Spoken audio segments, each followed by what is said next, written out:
What if being too smart is actually holding you back when it comes to AI? Today's guest discovered that some of our most intelligent employees were actually the worst at using AI, and it's costing them their competitive edge. So, can your expertise be an obstacle? That's what we're going to talk today on the AI powered business leader. Welcome to the AI Powered Business Leader. This is the show that helps business leaders excel in the rapidly evolving environment of AI integration and implementation. We go beyond the hype to provide practical solutions for real businesses. Whether you're facing challenges like developing a clear AI strategy, upskilling your workforce, or ensuring data privacy and compliance, we've got you covered. Here is And before I introduce today's guest, I just want to mention that my new book, An Absolute Beginner's Guide to Using AI, is now available. You can get that at aipowered.biz/guide, and the link to that will be in the show notes. So that's An Absolute Beginner's Guide to Using AI. So today I have an amazing guest. This is not the first time I've had her on one of my podcasts. Camille, you're very welcome to the show. Thank you for having me again, Alastair. I'm excited. Yeah. So this is really interesting. And like when you told me about this, like I was thinking about, how there's so many things about AI that can make us resist it. And adoption and people using it, like there's lots of good reasons maybe why we should not be using it, like the environmental impact and things like that, or the fact that it makes mistakes in certain circumstances. But the gains from using it properly and the potential gains we have in science and development and things like that could possibly outweigh all of those negatives.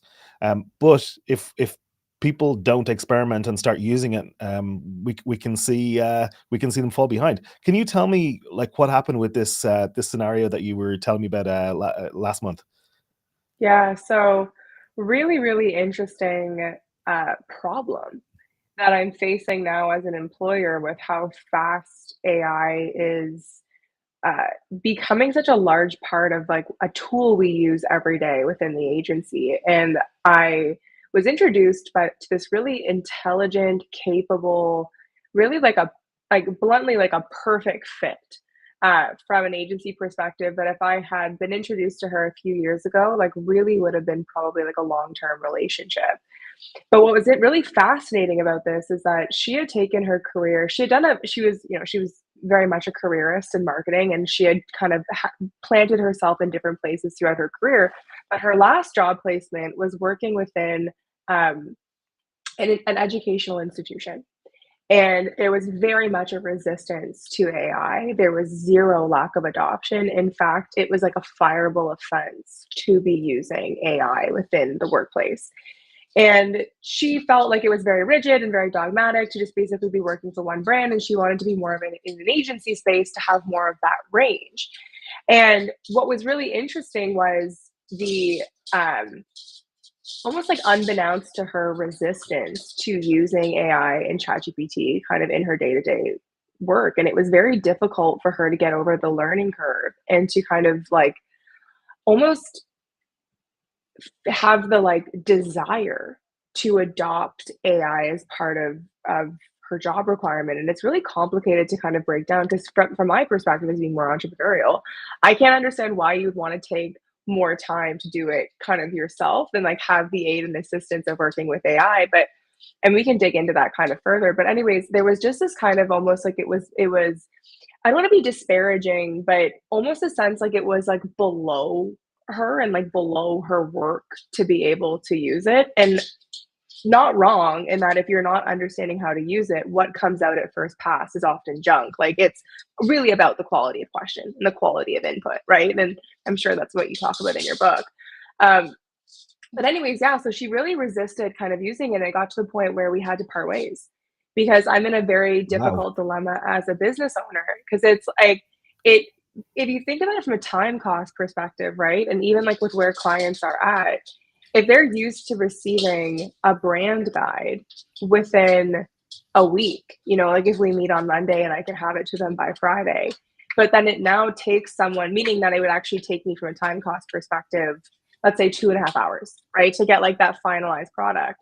But if it takes someone 3 full days, 3 8-hour days to complete a brand core that may be as good or not as good as what I could do with AI, it makes streamlining and profitability very complicated because I'm now paying 3 full days worth for something that should take, now in my mind, 2 hours, if that, Mhm. right? Like that's like a generous 2 hours.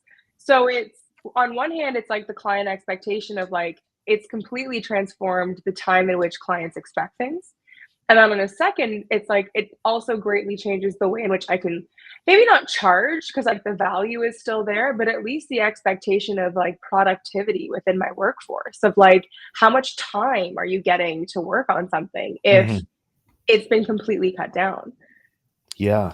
This is really interesting because this kind of overlaps a lot with my other podcast, The Recognized Authority, where I've spoken with people about pricing and value pricing.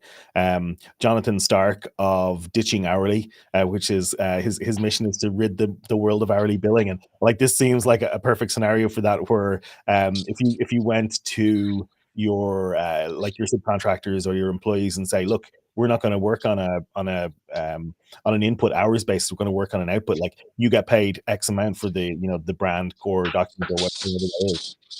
Would that motivate them to find more efficiencies? And everybody wins that way. You get it quicker. They get paid X amount for getting the work done. That's one approach, but like that won't work in every scenario. And even if they choose to do it over 3 days, the client still gets it 3 days later. So there's all sorts of different impacts there that are fascinating. I was talking yesterday at an event I was presenting, actually an American corporation who have an office here in Sligo in Ireland, in the west coast of Ireland. They're based in Utah. They're a big e-commerce retailer, Cool. but we were talking about the fact that there's all the surveys are showing that a lot of employees are actually using AI. Like a huge amount of employees are using it, but their employers are not being told about it because there's no incentive for employees to talk about it. But there's lots for them to lose. Like they can potentially be punished. They can lose respect. Like, oh, you wrote a really great email, John. It's like, oh, well, actually, use ChatGPT for that. Or fear of job loss, or no reward for being used for AI being used, and fear of increased workload or things like that. So I can understand why there's a lot of resistance to, particularly like where you talked about, like it could be a fireable offense. And I know that in a lot of kind of education right now, what they're finding is that students are being, castigated for cheating by using AI. But we're also seeing studies in education. There was one that came out from World Bank Africa recently, which showed that a 6-week program of a teacher-led training helped students to achieve 2 years worth of learning in 6 weeks using GPT-4 with Microsoft Copilot. But that was led by the teachers. So there's this, like right now, education is really struggling. So I can understand if somebody who's in an educational institute, like that might be in their mentality. But one of the things that you said that was really interesting is like feeling that it's below them, or like, oh, I don't need that tool. Is that like what you're talking about in terms of mentality? Well, I think it just really comes down to that there is this like great divide, right? And it's really fascinating. I had on my podcast on Art of the Brand, I had also a top AI expert say like it's really fascinating right now because like half the universities are saying that this is a tool that you need to learn skills into the workforce to like live with it, right? Like they're testing them on different things. Like it's not finding the answer, it's almost the quality of the input and how you can kind of live with symbiotically with AI. And then there's other schools and there's that other camp of like you can't, like it, there's absolutely like there's just no conversation about it, like this just cannot be used within an educational system and regime. And it's fascinating studying and understanding kind of where those two groups are going to go. This individual in particular was such a strong personality and career expert that it's disparaging to say they felt too good for it, but it's almost like they've been in this job for so long that there's no way that something that's not human, that doesn't have that range of experience and like almost emotional learning period, right? Of like going through so many jobs and working on so many different brands and different areas within this job could do a better job.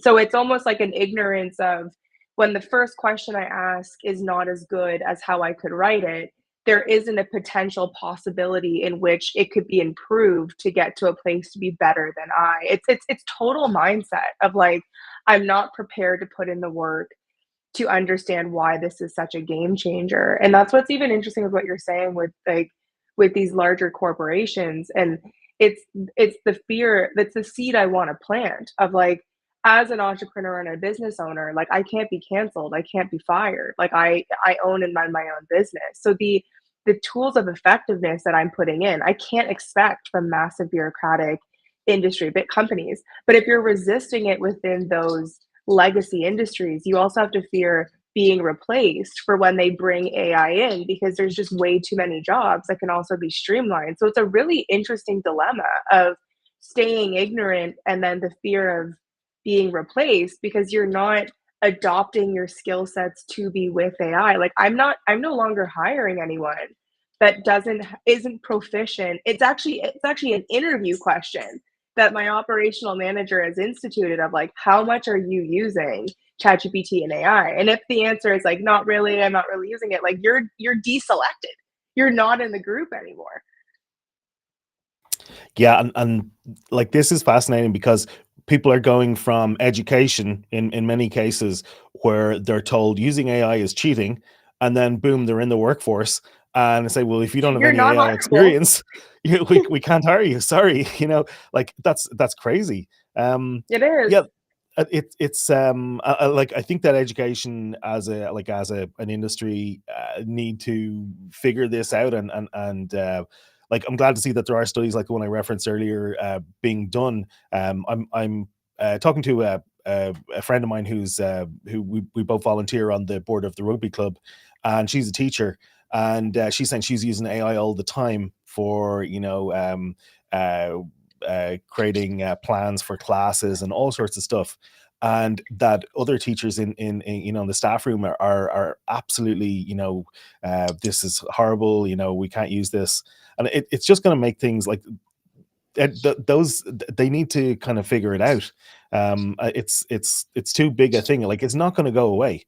No. It's like saying like we don't like this whole new electricity thing. It's like, well, tough, like it's here to stay. Electricity is here, No, I know. computers are here, the internet is here, AI is here. We just gotta get on with it.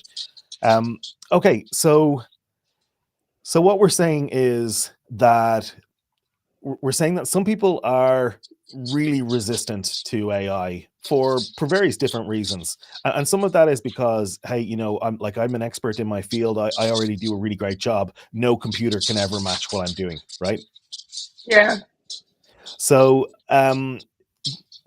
then so part of the issue there, I think, is education, as in they experiment, they possibly experiment or were shown somebody using AI very badly, and they can't see how good it can be because they haven't, like, we need to spend 7, 8, 9, 10 hours using AI in depth before we even start to scratch the surface of, oh wow, I Yeah. can see what it can actually do.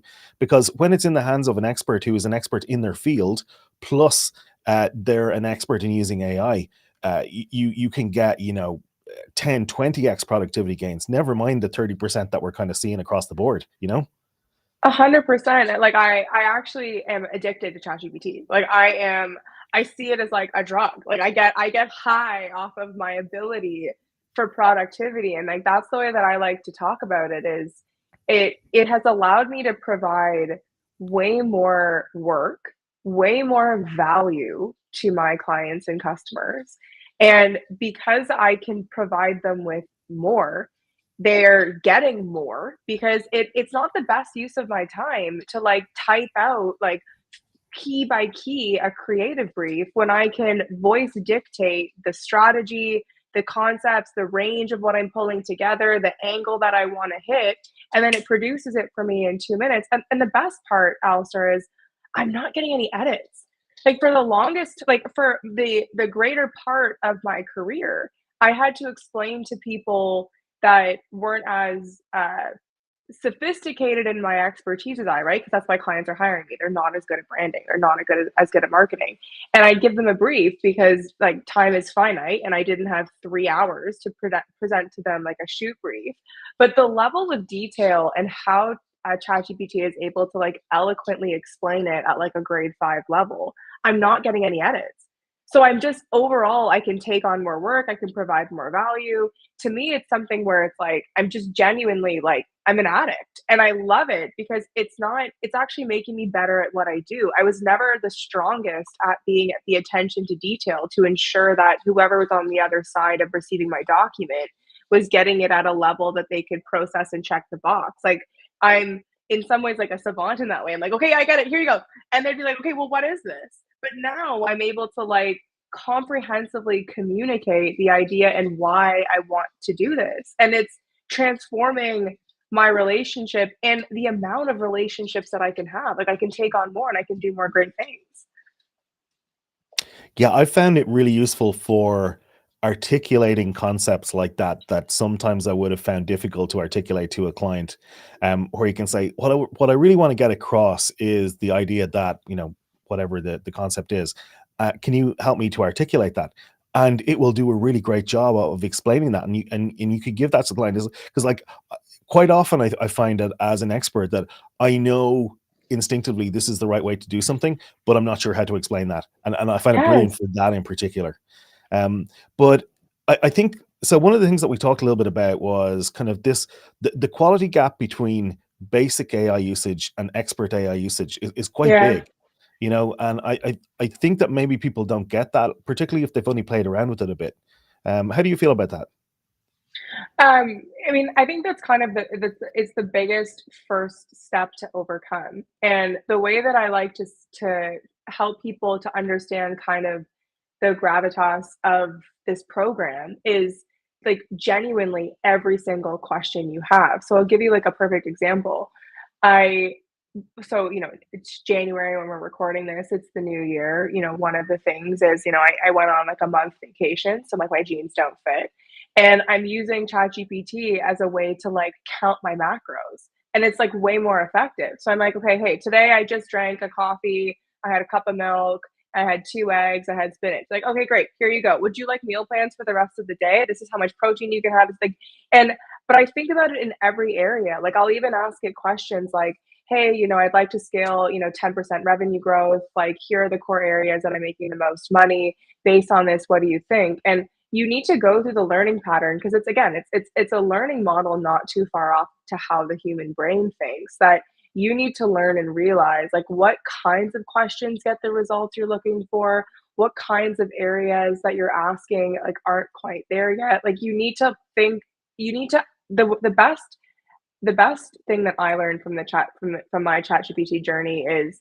speak to it as if it's an employee that's working for you. Like speak to it as if it's a human. And even when you give like positive or negative reinforcement, it teaches the learning model that like say this was great, this was awesome, this is exactly what I was looking for, or this was not quite it, this is what I'm looking for here. Like providing actually constructive feedback helps it grow. And I guess to probably more pointedly answer your question, you get a better feel and you get better at it the more you just genuinely think to go and ask it. So, like, the step is just anywhere in your life that you have a question, turning to ChatGPT as the way to get the solution and the answer builds your capability of having AI in your life. Not just seeing it as like a dogmatic of I'm only going to use it to write emails. Does that make sense? Yeah, and like I see that because I see people using writing emails a lot as an example. Like you see that's even the case on advertisements from the big AI companies is have them writing messages. And I think like yeah, it is good for that, but that is by far for Limiting. me the least use that I that I use it for.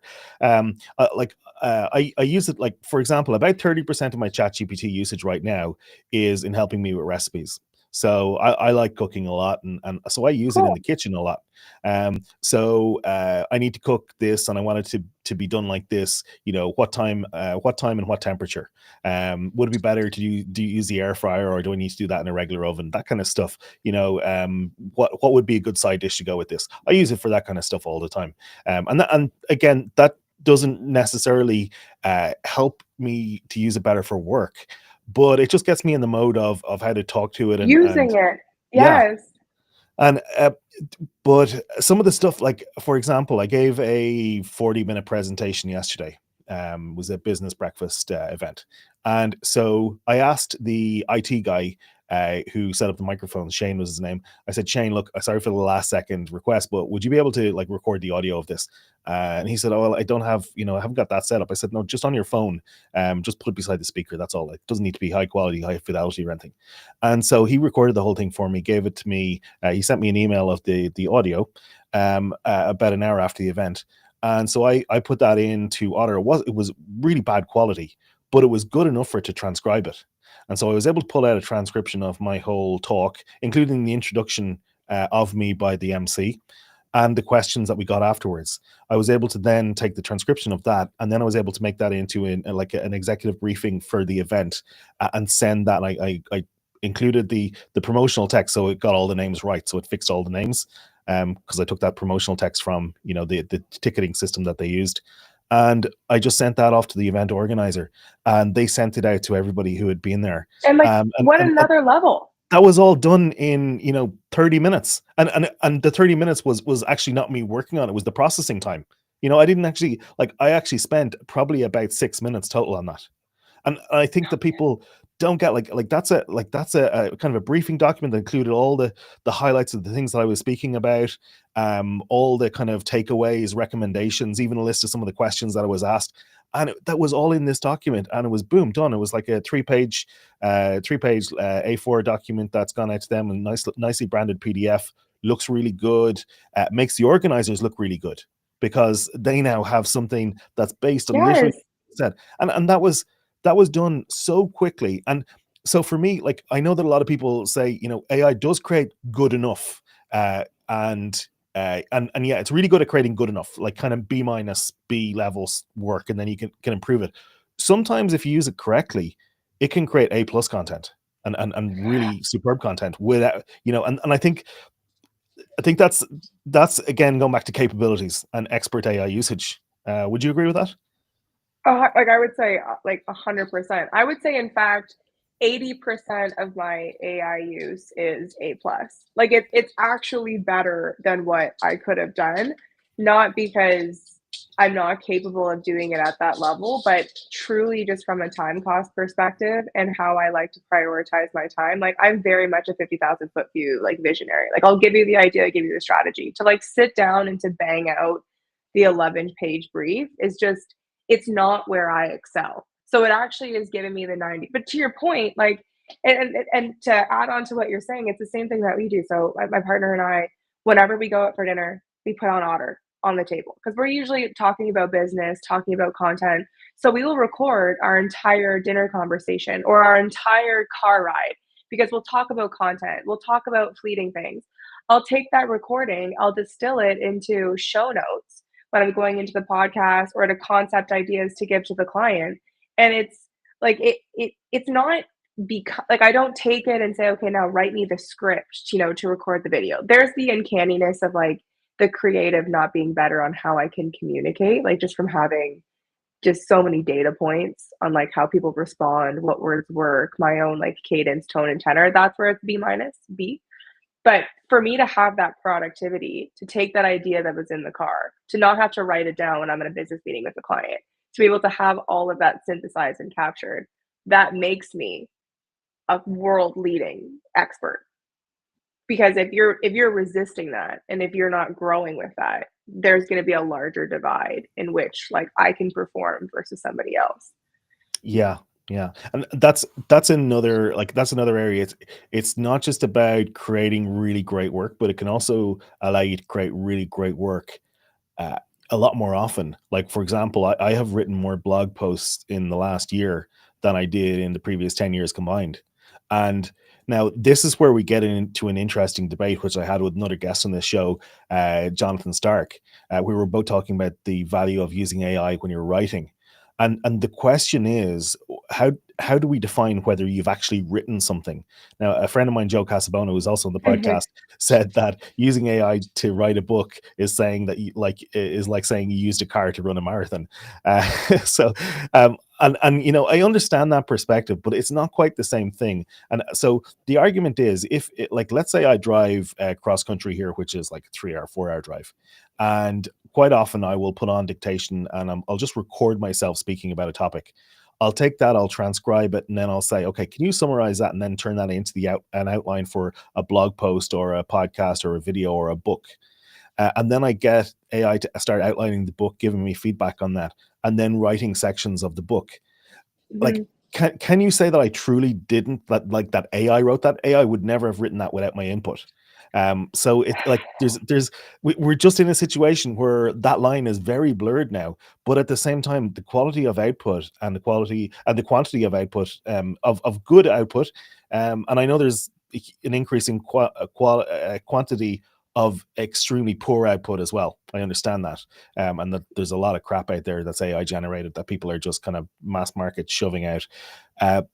But that productivity gain and that ability to create great content is like I know kind of fanboying a bit. Maybe that's what we're doing here, but like it's very significant. It's a big deal. Huge.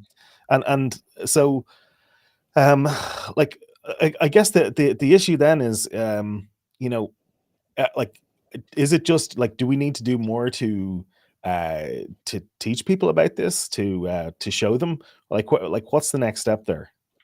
Well, I think even to what you were just saying, right, about like the whole book concept, it's like it's it's a really interesting analogy of like, you took a car to a race, which, is objectively correct. But then when I think about the reality of the book market now, like I don't know what the stat would be, but it'd be a pretty high percentage of, a lot of the best books, especially like the biographies, autobiographies, are not written by like they're ghost written.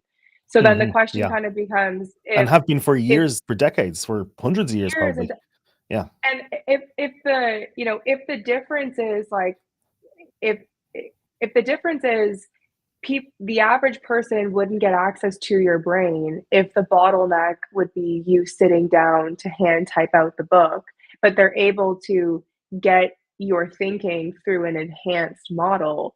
What do you care more about? And like from my perspective is I'd rather have more content to consume from smart people if they're able to get it out faster, especially at the speed in which we're going at, right? Like for my main medium is content. Like I create a lot of videos. I post a video every day on the internet, and a lot of it is um, evergreen. It's more like core principles, core things. But then a lot of it too is like this is what's going on with the algorithm right now. And the if I want to get a book out on how to create a personal brand in the age of TikTok, and there's this like limit, and my medium for being able to get out a 200-page book is AI. Do you now care that I used that tool to help you maximize your business? Like, I think they're just different parameters that we need to. It's like saying, does it matter that I lived another 20 years longer because I had, a fake, I've had a hip replaced?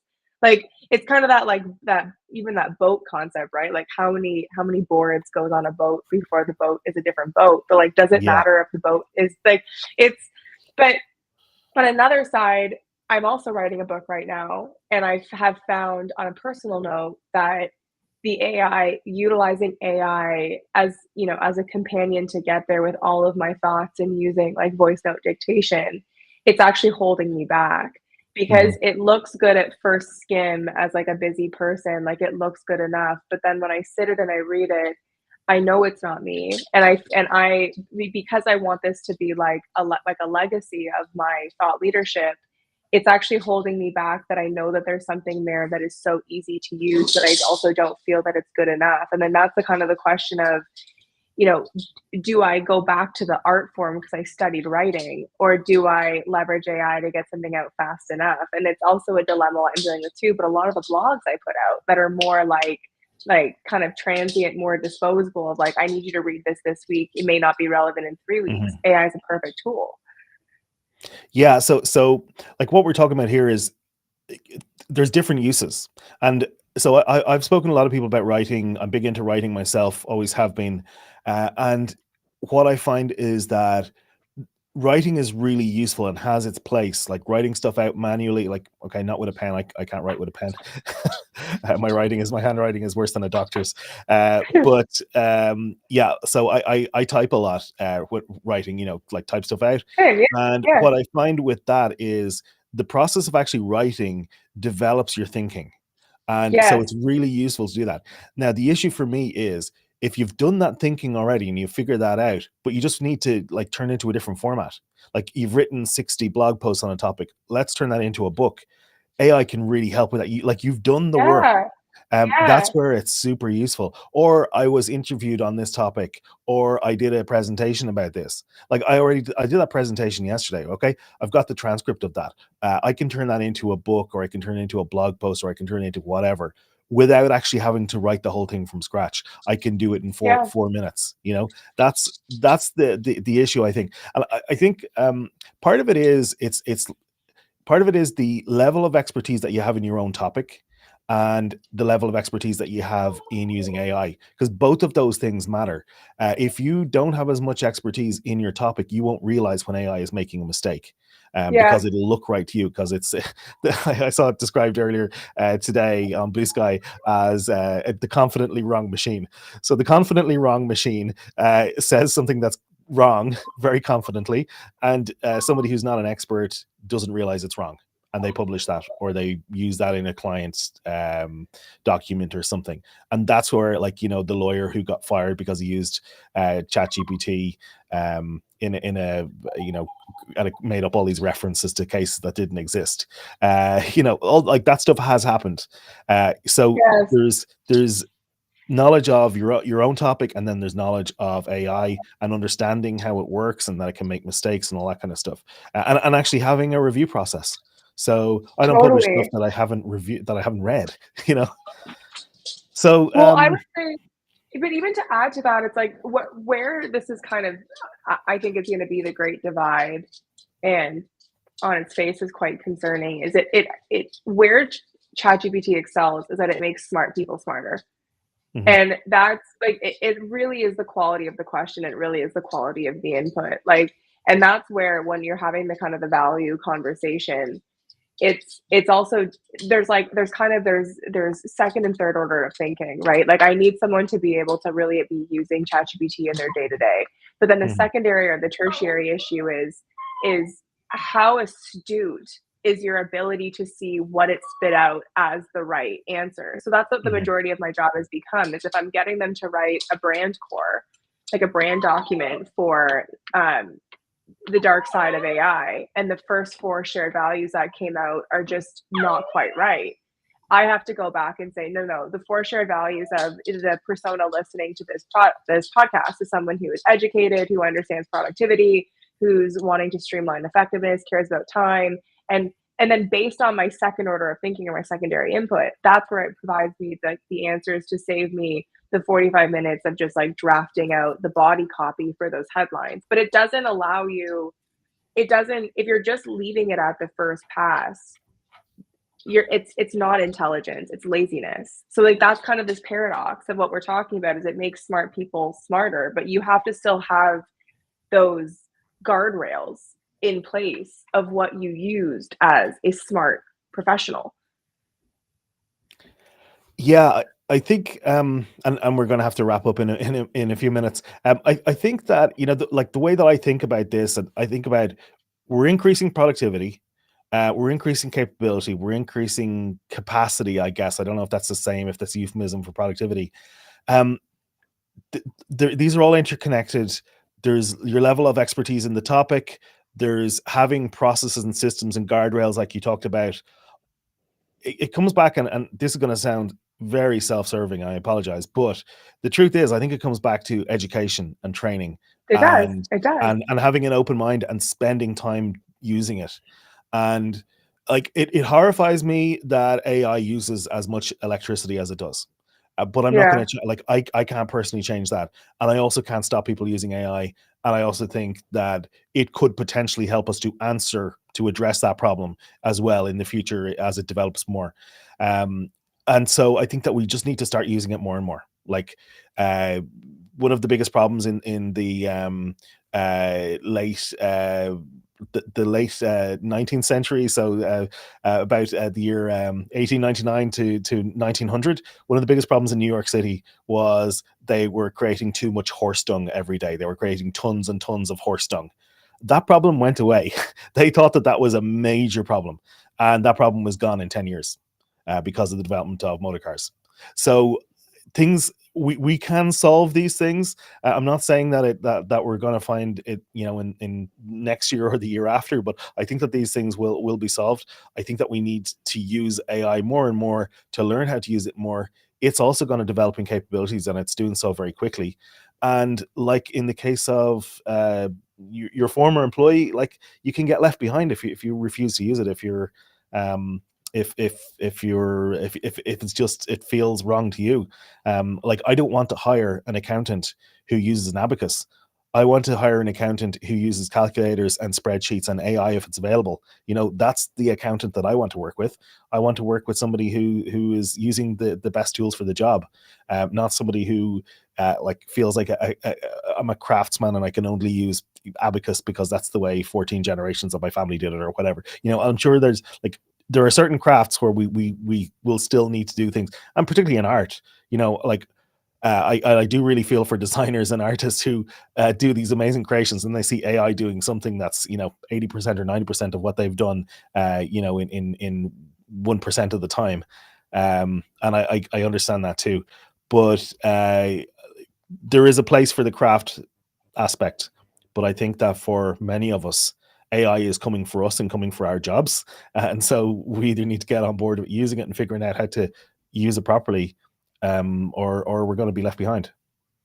100%. Like at the end of the day, like if this was a shocking thing to hear, it needs to actually move you to act. Like we now live in a world where it it if you are within any kind of desk job, AI has to be a part of your productivity. And if your job doesn't allow that, then you need to be using it like how Alistair is doing it outside of the job space so that you at least are developing and building those skills, because it is a skill to develop. Like it does take hours and hours and hours to really understand what questions to ask, how to ask the right amount of questions, how to ask a question that is just so detailed and descriptive that it gives you what you want, but you need to be using it every single day. It is I listened to the All In podcast, which is a fantastic podcast, and they said such an astute point that AI is bigger than the printing press.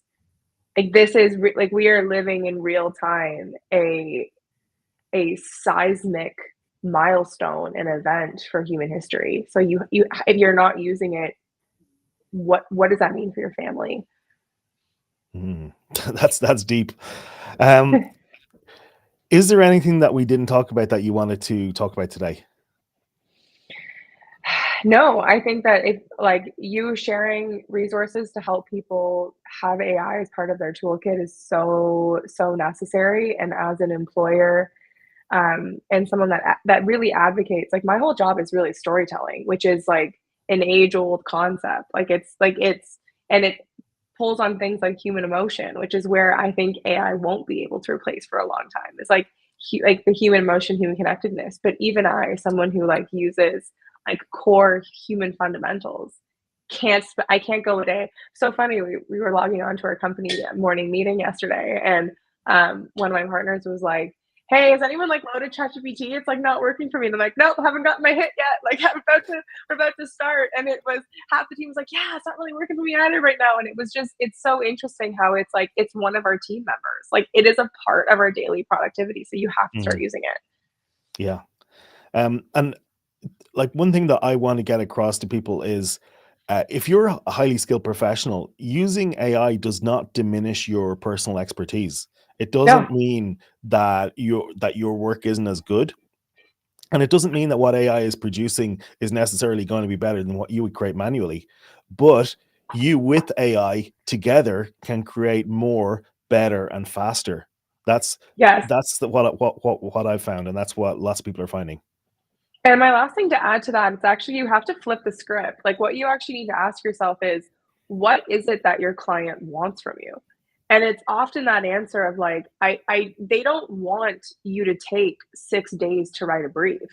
They just want that direction from you that allows them to strike, to move to act. So you need to reframe what you think they're paying for, because the customer isn't paying for me to spend 14 hours on something that's just for like an email campaign. They just want the directive for the email campaign so that their team can start moving, or whatever that is within your business framework. But you need to just restructure the question of, what is it that your client wants and where do they see value? And it's often not in the labor it takes for you to translate your thoughts into a format that they can process and digest. And that's where AI comes in. Camille, you are a wonderful brand expert, brand strategist. Where can people find you if they want to learn more? You can find me on every platform under my name, Camille Moore. Watch out on TikTok. I've got a lot of fake memes, but the real me is Camille.Moore_. So I hope to see you on any of my socials, YouTube, TikTok, Instagram, or LinkedIn. Awesome. Well, look, thank you so much for coming on. Sorry we went a bit over time, but I really do appreciate you coming on today. I hope everybody, particularly in Ireland and Europe, are okay and surviving the storms that we have over here. It's been a bit crazy here, storm of the century type stuff, but I hope everybody is good out there. I did want to mention, and again, it's slightly self-serving, I understand that, but I really do believe in the power of education. I have a guide called An Absolute Beginner's Guide to Using AI, which you can find at aipowered.biz/guide. And that will be a great way to get started if you are in the position where you want to pick up something and just get started using it today. So Camille Moore, thank you so much again for all of your time and for coming on. Thank you so much for having me. Speak soon. Cheers.